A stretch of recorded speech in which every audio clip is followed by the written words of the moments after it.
रामा असणार या राक्षसापासून आमची मुक्ती कशी होईल?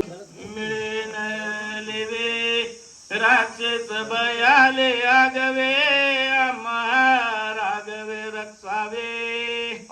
मग असणारे कोणी असणार नागवे काही असणारे साधू असतात, कुणी सज्जन असतात.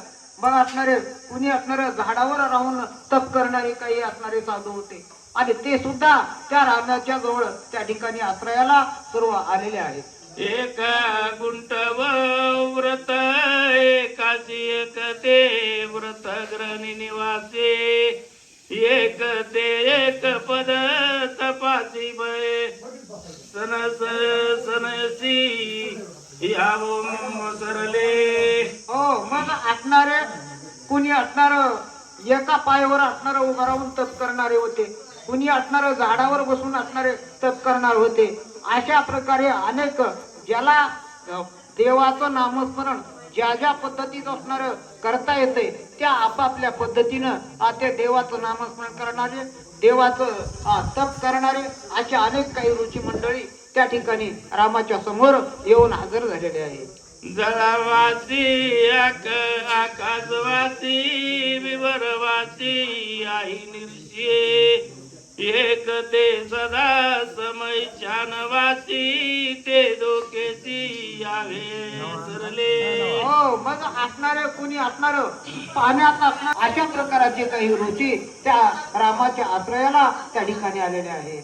राक्षस म्हातारे काय होते आणि ते असणारे प्रभू आमचं या राक्षसांच्या असणाऱ्या त्या भीतीतून आम्हाला मुक्त कर. या राक्षस लोकांचा आम्हाला खूप मोठा त्रास आहे, त्यांच्या असणारं आम्हाला त्यांच्याकडून संरक्षण देण्याचं काम रामा असणार तू कर. अशा प्रकारची विनंती त्या सर्व असणारे ऋषीमुनी त्या ठिकाणी प्रभू रामचंद्राला करू. मग असणारे काही ऋषीमुनी सांगू लागले ठिकाणी नामस्मरण करायचं, तप करायचं. असे म्हातारे काही असणारे ऋषी होते, ते सुद्धा असणारे त्या रामाच्या आश्रयाला आले आणि त्या रामाला काय बोलू लागले? ज्ञानी त्या देऊने आले श्रीराम टाकोनी अवघे मुने मग असणारे काही ज्ञानी लोक होते, काही असणारे खूप असणारे पुण्यवान होते.